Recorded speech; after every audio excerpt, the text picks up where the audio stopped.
제23장.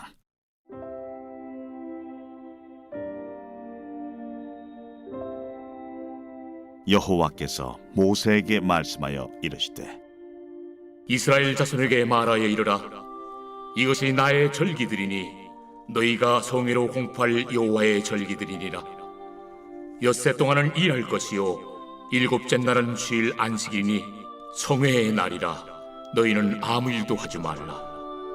이는 너희가 거주하는 각처에서 지킬 여호와의 안식이니라. 이것이 너희가 그 정한 때에 성회로 공포할 여호와의 절기들이니라.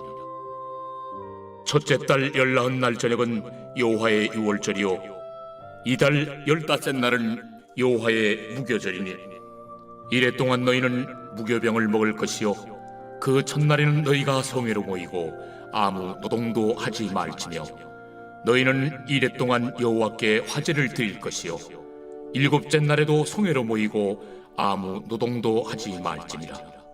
여호와께서 모세에게 말씀하여 이르시되, 이스라엘 자손에게 말하 이르라. 너희는 내가 너희에게 주는 땅에 들어가서 너희의 곡물을 거둘 때에 너희의 곡물의 첫 이삭 한 단을 제사장에게로 가져갈 것이요 제사장은 너희를 위하여 그 단을 여호와 앞에 기쁘게 받으심이 되도록 흔들되 안식일 이튿날에 흔들 것이며 너희가 그 단을 흔드는 날에 1년 되고 흠없는 순양을 여호와께 번제로 드리고 그 소제로는 기름 섞은 고운 가루 10분의 2 에바를 여호와께 드려 화제로 삼아 향기로운 냄새가 되게 하고 전제로는 포도주 4분의 1 흰을 쓸 것이며 너희는 너희 하나님께 예물을 가져오는 그날까지 떡이든지 볶은 곡식이든지 생이삭이든지 먹지 말지니 이는 너희가 거주하는 각처에서 대대로 지킬 영원한 규례니라. 안식일 이튿날 곧 너희가 요제로 곡식단을 가져온 날부터 세어서 7 안식일의 수요를 채우고 7 안식일 이튿날까지 합하여 50일을 계수하여 새 소제를 여호와께 드리되 너희의 초소에서 10분의 2 에바로 만든 떡 2개를 가져다가 흔들지니 이는 고운 가루에 누룩을 넣어서 구운 것이요 이는 첫 요제로 여호와께 드리는 것이며 너희는 또 이 떡과 함께 1년 된 흠없는 어린 양 7마리와 어린 숫소 1마리와 순양 2마리를 드리되 이것들을 그 소제와 그 전제 제물과 함께 여호와께 드려서 번제로 삼을지니 이는 화제라. 여호와께 향기로운 냄새며 또 순념소 하나로 속죄제를 드리며 1년 된 어린 순양 2마리를 화목 제물로 드릴 것이요 제사장은 그 첫 이삭의 떡과 함께 그 2마리 어린 양을 여호와 앞에 흔들어서 요제를 삼을 것이요 이것들은 여호와께 드리는 성물이니 제사장에게 돌릴 것이며 이날에 너희는 너희 중에 성회를 공포하고 어떤 노동도 하지 말지니 이는 너희가 그 거주하는 각처에서 대대로 지킬 영원한 규례니라. 너희 땅에 곡물을 베일 때 반모퉁이까지 다 베지 말며 떨어진 것을 줍지 말고 그것을 가난한 자와 거류민을 위하여 남겨두라. 나는 너희 하나님 여호와이니라. 여호와께서 모세에게 말씀하여 이르시되, 이스라엘 자손에게 말하여 이르라. 7째 달 곧 그 달 첫날은 너희에게 쉬는 날이 될지니 이는 나팔을 불어 기념할 날이요 성회라. 어떤 노동도 하지 말고 여호와께 화제를 드릴지니라. 여호와께서 모세에게 말씀하여 이르시되, 7째 달 열흘날은 속죄일이니 너희는 성회를 열고 스스로 괴롭게 하며 여호와께 화제를 드리고 이날에는 어떤 일도 하지 말 것은 너희를 위하여 너희 하나님 여호와 앞에 속죄할 속죄일이 됨이니라. 이날에 스스로 괴롭게 하지 아니하는 자는 그 백성 중에서 끊어질 것이라. 이날에 누구든지 어떤 일이라도 하는 자는 내가 그의 백성 중에서 멸절시키리니 너희는 아무 일도 하지 말라. 이는 너희가 거주하는 각처에서 대대로 지킬 영원한 규례니라. 이는 너희가 쉴 안식이니라. 너희는 스스로 괴롭게 하고 이달 90날 저녁 곧 그 저녁부터 이튿날 저녁까지 안식을 지킬지니라. 여호와께서 모세에게 말씀하여 이르시되, 이스라엘 자손에게 말하여 이르라. 일곱째 달 15째 날은 초막절이니 여호와를 위하여 이레 동안 지킬 것이라. 첫날에는 성회로 모일지니 너희는 아무 노동도 하지 말지며 이레 동안에 너희는 여호와께 화제를 드릴 것이요 여덟째 날에도 너희는 성회로 모여서 여호와께 화제를 드릴지니 이는 거룩한 대회라. 너희는 어떤 노동도 하지 말지니라. 이것들은 여호와의 절기라. 너희는 공포하여 성회를 열고 여호와께 화제를 드릴지니 번제와 소제와 희생제물과 전제를 각각 그날에 드릴지니 이는 여호와의 안식일 외에 너희의 헌물 외에 너희의 모든 소원제물 외에 또 너희의 모든 자원제물 외에 너희가 여호와께 드리는 것이니라. 너희가 토지소산 거두기를 마치거든 일곱째 달 15째 날부터 이레 동안 여호와의 절기를 지키되 첫날에도 안식하고 여덟째 날에도 안식할 것이요 첫날에는 너희가 아름다운 나무 실과와 종려나무 가지와 무성한 나무 가지와 신의 버들을 취하여 너희의 하나님 여호와 앞에서 이레 동안 즐거워할 것이라. 너희는 매년 이레 동안 여호와께 이 절기를 지킬지니 너희 대대의 영원한 규례라. 너희는 일곱째 달에 이를 지킬지니라. 너희는 이레 동안 초막에 거주하되 이스라엘에서 난 자는 다 초막에 거주할지니 이는 내가 이스라엘 자손을 애굽 땅에서 인도하여 내던 때에 초막에 거주하게 한 줄을 너희 대대로 알게 함이니라. 나는 너희의 하나님 여호와이니라. 모세는 이와 같이 여호와의 절기를 이스라엘 자손에게 공포하였더라. 오늘 새벽에도 주님의 보좌 앞으로 나오신 성도님들에게 하나님의 은혜와 평강이 함께 하시기를 축원드립니다. 오늘 레위기 23장 말씀 같이 살펴보도록 하겠습니다. 레위기의 핵심 주제는 충만입니다. 하나님께서 번성케 한 이스라엘 백성들을 어떻게 충만하게 채우시는가를 보여주고 있습니다. 이스라엘이 충만하게 채워지는 요소는 바로 예배였습니다. 예배로 충만하게 되어진 이스라엘 백성들, 그들이 가나안 땅에 들어가 하나님 나라를 이루게 되는 것이죠. 그래서 모세오경 중에 레위기가 가장 중앙에 있는 것, 결코 단순한 일이 아닙니다. 이스라엘 백성들을 만드시고 구원하셔서 예배하는 자들로 세워주시는 것이죠. 그리고 예배를 통하여 그들 하나님 나라의 가치관과 문화를 배워서 자기가 거하는 땅에 들어가 그 땅을 하나님의 나라로 만들어 가도록 하시는 것입니다. 이것은 우리에게도 동일하게 세상에 있던 우리들을 건져내셔서 하나님이 예배하는 자로 만드시고 하나님 나라 가치관으로 무장되어 삶의 현장으로 들어가 삶의 예배를 드리도록 하고 있는 것입니다. 이스라엘 백성들이 예배를 드리기 위해서는 먼저 삶이 하나님 앞에 정결하게 준비가 되어져야 합니다. 정결함이 바탕이 되지 않은 백성들은 하나님께 예배할 수 없는 것이죠. 우리는 스스로 정결하는 것이 거의 불가능합니다. 하지만 예수 그리스도께서 우리를 정결케 하심으로 예배할 수 있는 자가 된 것이죠. 또한 이스라엘 백성들이 예배를 드리고 나면 이 예배를 통해서 하나님 나라와 가치관을 배워 삶의 현장에서 하나님 나라를 이루어가는 것이죠. 우리도 예수 그리스도로 구원받아 정결케 되어 일주일에 한 번에 드려지는 이 예배 가운데 하나님 나라가 무엇인지, 주님 뭘 기뻐하시는지, 하나님의 선하시고 온전하신 뜻이 무엇인지 우리가 주일마다 이것을 조금씩 습득하여서 삶의 현장에서 그것을 만들어냅니다.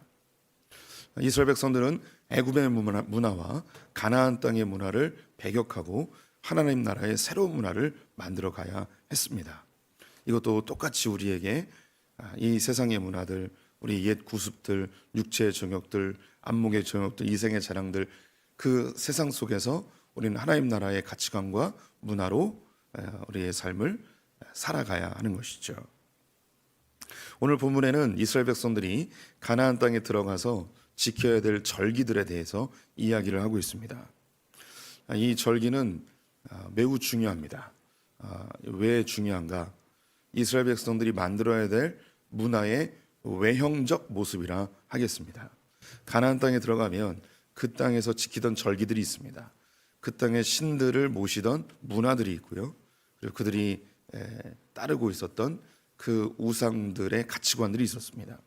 이것들 몰아내는 그 일, 그 가나안 땅에 그리고 애굽의 구습들을 떨쳐버리는 가장 좋은 방법이 뭐냐? 그것은 바로 외형적인 모습을 갖추는 것입니다. 우리가 중심이 중요하다고 생각되겠지만 외형도 굉장히 중요합니다. 저는 이제 영혼 육으로 하나님께서 우리를 만드셨는데 이 세 가지가 다 중요하지만 그 중에서 상당히 기독교 안에서 소외됐던 것이 육체입니다. 육체. 그런데 결국 우리가 하나님께 영광을 돌리는 마지막 수단은 육체이고요. 하나님 나라를 이루는 마지막 수단도 육체입니다. 우리 성도님들이 삶의 자리에서 특정한다면 부부 관계에서 계속 말로만 당신을 사랑해, 말로만 당신 내 삶의 최고의 선물이야, 이렇게 하는데 육체로는 막 때리는 거예요. 그러면 그 배우자가 그 사람의 말을 믿겠습니까? 절대 믿지 않죠. 또 마음속으로는 너무너무 사랑하는데 하나도 표현을 하지 않아요. 그럼 당신은 나를 정말 사랑하는 거냐고, 아니 내 마음을 모르냐고, 아니 말을 해야지 알지 않냐고, 아니 그걸 굳이 말을 표현해야 하냐고, 내 마음을 모르냐고. 예, 우리 아무리 마음으로 사랑하고 좋아하고 존귀히 여겨도 이것이 육체를 통하여서 표현되지 않으면 절대 알 수가 없습니다. 그래서 하나님께서도 우리에게 사랑을 요구하시되 마음과 뜻과 힘을 다해 주 너희 하나님을 사랑하라 라고 이야기합니다. 여기서 이 힘은 바로 육체를 의미하는 거죠. 그래서 외형적인 것은 굉장히 중요합니다. 제가 작년 사역을 하면서 쓰지는 않는 말인데, 저 유초등부 사역을 오랫동안 했죠. 저 유초등부 사역하면서 아이들에게 몇 가지 강조한 것들이 있습니다. 지금도 기억하는 아이들이 있긴 한데 몇 가지가 있는데 그 중에 한 가지가 태도가 삶을 바꾼다입니다. 그 사람의 태도가 삶 전체를 바꿔버립니다. 그럼 아이들에게 이 이야기를 왜 했는가? 아이들이 기도할 때, 찬양할 때, 예배할 때 너희들이 하나님께 예배하고 하나님을 경배하는 것이 어떻게 드러날 수 있는가? 결국은 너희들의 태도다. 태도로 하나님을 예배해야 된다. 그래서 우리 이제 작년 목회하면서 제가 이것을 좀 바꿨죠. 어떻게 바꿨냐면 신앙생활은 몸으로 한다라고 바꿨습니다. 우리 성도들 눈빛이 하나도 기억을 못하는 눈빛이에요. 신앙생활은 몸으로 하는 겁니다. 아무리 마음으로 해도 하나님 모릅니다. 결국 몸으로 합니다. 그래서 우리의 이 몸으로 신앙생활을 한다는 것은 조금 더 고차원적으로 이야기하면 문화를 만들어가는 겁니다. 우리가 몸으로 실천함으로 이것이 문화로 형성이 되어집니다. 오늘 이스라엘이 지켜야 될 절기들이 나오게 되는데요. 7가지의 절기가 나옵니다. 그들이 하나님께서 행하신 일들, 그리고 하나님이 그들을 향하여서 알길 원하는 메시지들을 절기라는 외형적인 형태를 가지고 문화를 만들어 가도록 하는 겁니다. 하나님께서는 우리를 사랑하세요. 그래서 이 절기를 지킴이 어쩌면 읽으면서 부담된다, 뭐 이렇게 힘들어, 뭘 이렇게 굳이 지키라고 해 라고 이렇게 느껴질 수 있습니다. 그런데 이 절기라는 단어를 성도들이 좀 자세히 아실 필요가 있습니다. 성경에서는 절기라고 되어 있는데 우리로 이야기하면 명절입니다. 명절. 그리고 영어로 이야기하면 feast라고 하는데요. 이것은 축제라는 말입니다. 페스티벌이 여기서 나왔어요. 그래서 축제라는 뜻이에요.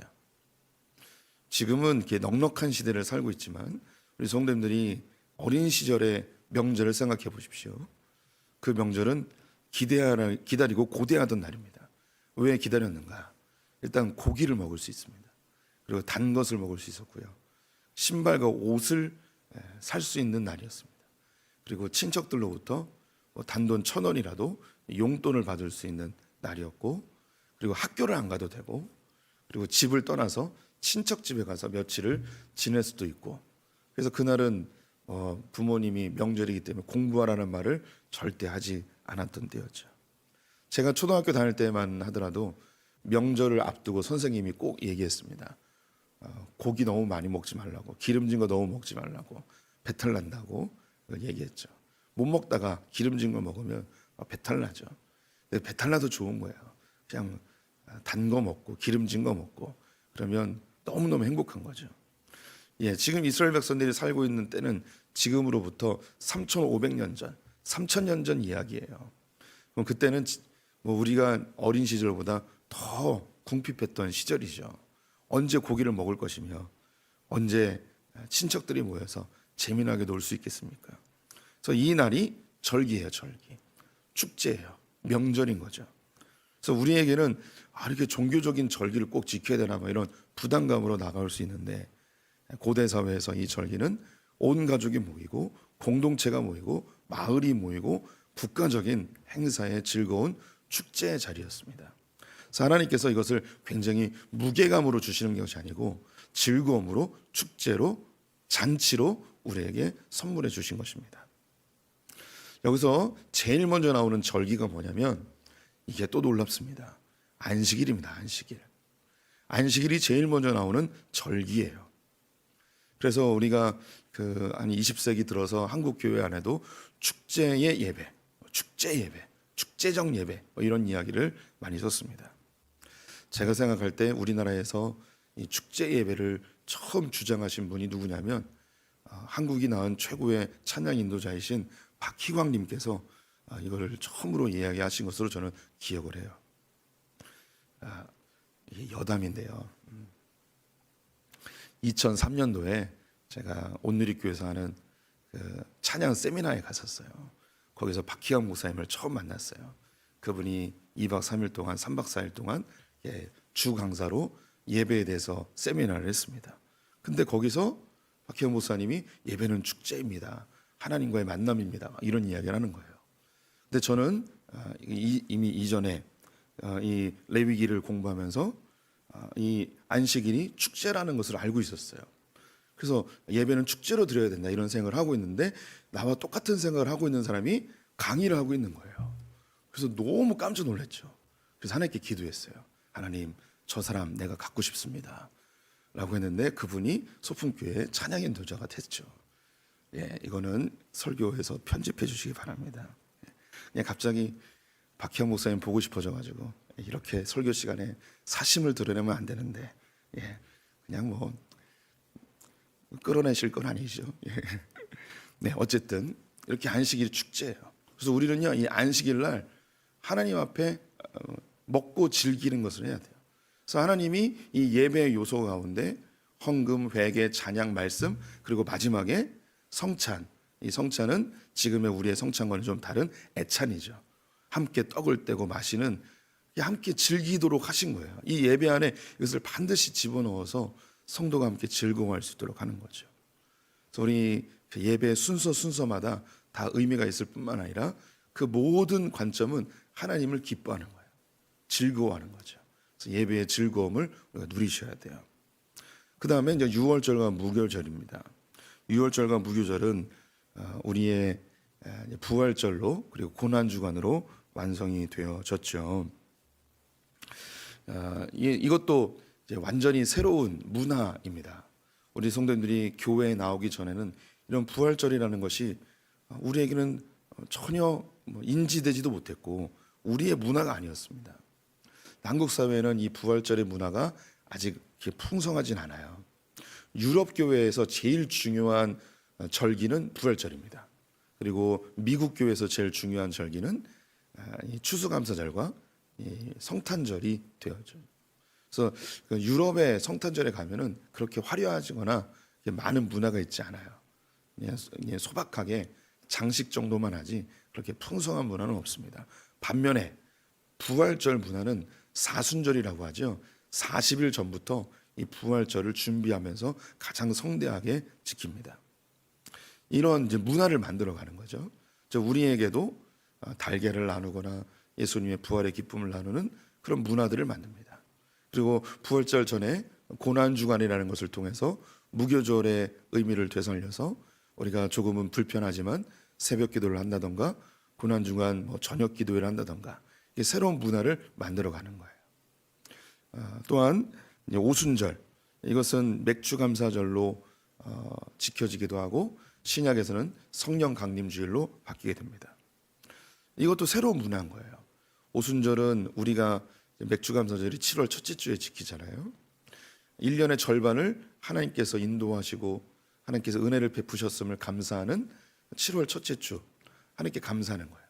더불어서 남은 6개월을 성령의 능력 안에서 살아가겠다는 결단이죠. 이런 문화예요. 이건 단순한 절기가 아니고 하나님 안에서 크리스찬들이 새롭게 형성하는 문화인 거예요. 우리 성도님들이 신앙생활을 중도에 하신 분들이 있다면 1년의 절반에 무언가 기념하거나 한 해를 돌아보거나 또 남은 한 해를 다짐하거나 이런 기회가 없어요. 그런데 교회는 이런 기회들을 주는 거죠. 문화를 만들어가는 거예요. 나팔절과 대속죄일이 또한 등장합니다. 이스라엘은 7월 첫째 주가 이제 음력 7월 첫째 주입니다. 우리로 하면 8월 1일인데 이때가 새해가 되어져요. 우리랑 원력이 달라서 우리는 나팔절을 기념하여 송구영신 예배를 드립니다. 다른 이방의 사람들, 세상 사람들도 새해가 되면 동트는 곳에 가서 소원을 빌곤 하죠. 그런데 우리는 주님 앞에 나와서 한 해를 돌아보고 새해를 주님과 시작하는 이런 결단의 시간을 갖습니다. 이게 문화예요. 그래서 우리 성도님들이 어린 시절에 송구영신 예배 전이면 이렇게 팥죽도 같이 끓여 먹고 윷놀이 대회도 하고 교회에 그런 즐거운 문화들이 있습니다. 그래서 새해를 맞이하면서 주님과 함께 시작하는 거죠. 또 대속죄일은 신년 축복성회를 교회들이 거의 대부분 하죠. 새해를 주님과 말씀과 함께 시작하는 의미를 담고 있습니다. 그리고 초막절이 나오는데 초막절은 우리로 추수감사절이 됩니다. 한 해 동안 베푸신 은혜에 감사하고 또한 우리의 영원한 처소인 천국을 소망하는 그런 문화를 만들어가는 것입니다. 하나님께서 우리에게 성경에 명령하는 것들, 이 하나님의 명령이 우리 성도들에게 부담이나 짐으로 다가오지 않았으면 좋겠습니다. 하나님이 우리에게 육신이 발현되어져서 무언가 하기를 원하세요. 이것은 우리가 하나님을 향한 사랑의 표현인과 동시에 이 땅을 살면서 우리의 가정, 우리의 공동체, 우리의 지역사회, 이 나라 가운데 하나님 나라의 문화를 만들어가는 거예요. 제가 레위기에서 자주 이야기하는데 사람은 뭔가 가르치고 지시하고 명령하고 혼내서 바뀌지 않아요. 사람은 그렇게 지시받아서 바뀌는 존재가 아니에요. 사람은 아주 자연스럽게 물에 젖어들듯이 조금씩 바뀌어가요. 그래서 문화가 굉장히 중요해요. 소풍교회의 문화가 어떻게 느껴지십니까? 소풍교회 오시는 분들에게 물어보면 공통적으로 이야기하는 게 교회가 참 밝다라는 이야기를 합니다. 하나님께서 우리 교회에 주신 은혜도 있지만 교회를 밝게 만들기 위해서 우리 모든 성도들이 함께 노력하고 있는 그 결과물입니다. 예전에 하객동에 있을 때 새신자가 왔는데 새신자의 아는 분이 저에게 얘기해 준 거예요. 교회를 돌아보다가 소풍교회 온 거예요. 그래서 소문 듣고 왔는데 예배를 드리고 나서 이상했대요.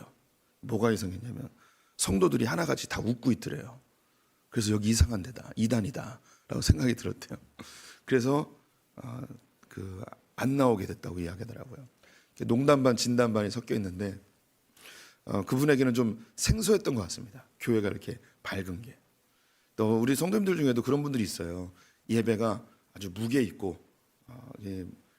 뭔가 딱 들어가자마자 이렇게 거룩함을 느껴지는 그런 성당의 예배를 사모하는 분들이 있습니다.